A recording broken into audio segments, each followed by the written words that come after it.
तू है, तू है।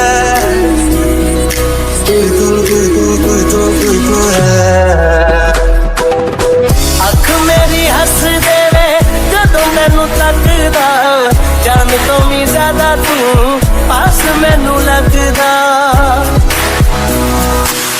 मेरे खाली हाथों को है दामा तू रब दा, तेरे जैसा और कोई हो ही नहीं सकता, हो ही नहीं सकता।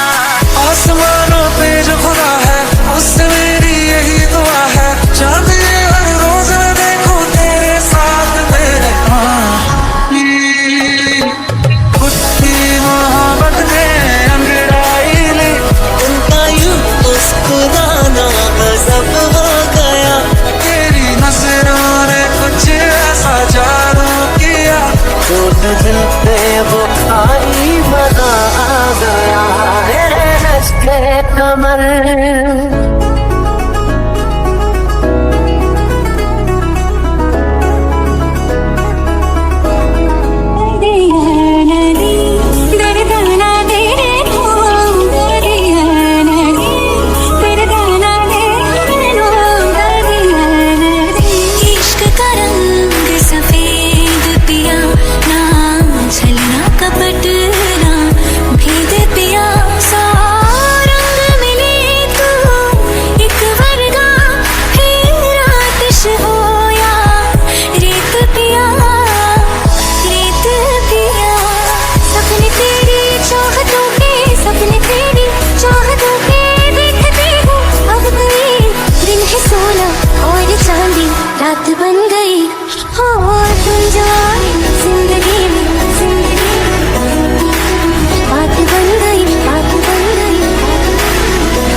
हाथों को है तो मातू रब दा, तेरे जैसा और कोई हो ही नहीं सकता, हो ही नहीं सकता।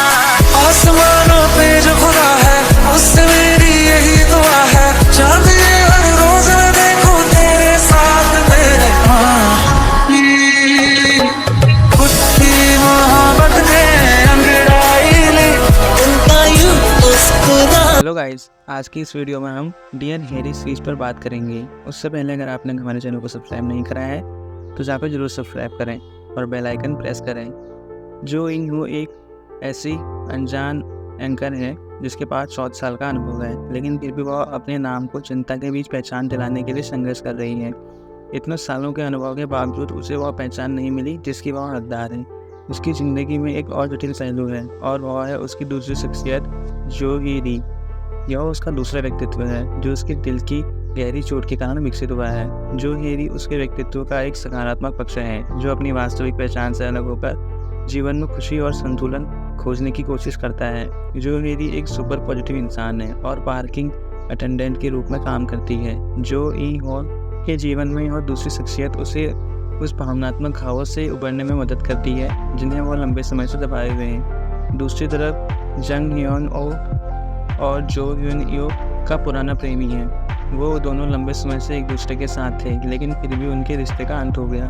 जो ह्यून हो के विपरीत जोंग ह्यून हो ने ब्रॉडकास्टिंग स्टेशन में कदम रखते ही सफलता की ऊंचाइयों को छू लिया। वह एक स्टार एंकर बन गया और जनता के बीच सबसे पसंदीदा एंकर बन गया। लेकिन लोग उसे उसकी शख्सियत और आवाज़ के लिए पसंद करते हैं, लेकिन उसके इस चमकते व्यक्तित्व के पीछे एक गहरी चोट भी छिपी हुई है जिसे उसने कभी किसी के साथ साझा नहीं किया। वह अपनी भावनात्मक चोटों को अपने भीतर छिपाए रखता है और इसका असर उसकी ज़िंदगी पर गहराई से पड़ता है। समय बीतने के साथ जो ह्यून और जंग ह्यून ओ की राहें एक बार फिर से आपस में मिल जाती हैं। वर्षों बाद भी फिर से मिलते हैं और एक दूसरे की घावों को भरने में मदद करते हैं। उनकी इस पुनर्मिलन की यात्रा केवल उनके रोमांटिक संबंधों तक ही सीमित नहीं है, बल्कि उनके व्यक्तित्व संघर्ष और भावनात्मक घावों को ठीक करने की कहानी है। जो ह्यून हू और जंग ह्योन ओ के साथ फिर से मिलना एक जटिल अनुभव है। वह एक उद्देशिका के रूप में अपनी पहचान बनाने के लिए संघर्ष कर रही है, लेकिन साथ ही अपने भीतर के भावनात्मक दर्द से जूझ रही है। उसकी शख्सियत जो ह्यून थी उसे सकारात्मक बने रहने में मदद करती है, लेकिन वह यह भी जानती है कि उसकी असली पहचान जो ह्यून हो है जो उस दुनिया के सामने अपनी सच्चाई से छिप रही है। दूसरी ओर जंग ह्योन ओ जो बाहर से सफल और खुशहाल दिखता है, वह भी अपने के भीतर घावों को छुपाए हुए है। उसकी कामयाबी के बावजूद वह भावनात्मक रूप से संतुलित नहीं है और उसके दिल में अब भी वह दर्द है जो वह सालों से दबा रहा है। इन दोनों की पुनर्मिलन के दौरान वे धीरे धीरे एक दूसरे की भावनाओं और जख्मों को समझने लगते हैं। वे एक दूसरे की कमजोरियों को पहचानते हैं और उस घावों को ठीक करने की कोशिश करते हैं जिनका असर उनकी ज़िंदगी पर पड़ा है। जो ह्यून को ऐसा एहसास होता है कि उसकी असली छिपाने से उसे खुशी नहीं मिल सकती जिसकी उसे तलाश है। वहीं जंग ह्योन ओ को भी और समझ आता है कि सफलता की बाहरी चमक के पीछे उसकी भावनात्मक दर्द को ठीक किए बिना वह पूरी तरह खुश नहीं हो सकता। इस कहानी का सबसे खास बात यह है कि जॉन ह्योन हो और जंग ह्योन ओ दोनों एक दूसरे के घावों को ठीक करने में मदद करते हैं। उनकी मुलाकात केवल पुरानी यादों को ताज़ा करने के लिए ही नहीं होती, बल्कि वह एक दूसरे की भावनात्मक यात्रा में साथ देने के लिए भी होती है। जो ह्योन के लिए जंग ह्योन ओ के साथ समय बिताना उसे यह समझने में मदद करता है कि वह अपनी सच्चाई से भाग नहीं सकती। वह अपनी दूसरी शख्सियत जो ह्योन के पीछे छिपने की बजाय अब वास्तविक पहचान के साथ जीना सीखती है। जंग ह्योन ओ के लिए जो ह्योन के साथ यह एहसास कराता है कि वह अपने दर्द को दबाए रखने की बजाय उसे स्वीकार कर सकता है। उसे यह समझ आ जाता है कि उसकी कामयाबी और लोकप्रियता उसके घावों को नहीं भर सकती। इन दोनों के रिश्ते में जो भावनात्मक गहराई और ईमानदारी है वह उन्हें अपनी अपनी भावनात्मक चोटों से उबरने में मदद करती है। हमारी ये वीडियो आपको कैसी लगी हमें कमेंट सेक्शन में जरूर बताएं और अगर वीडियो पसंद आई हो तो वीडियो को लाइक करें और अपने फ्रेंड्स के साथ शेयर करें।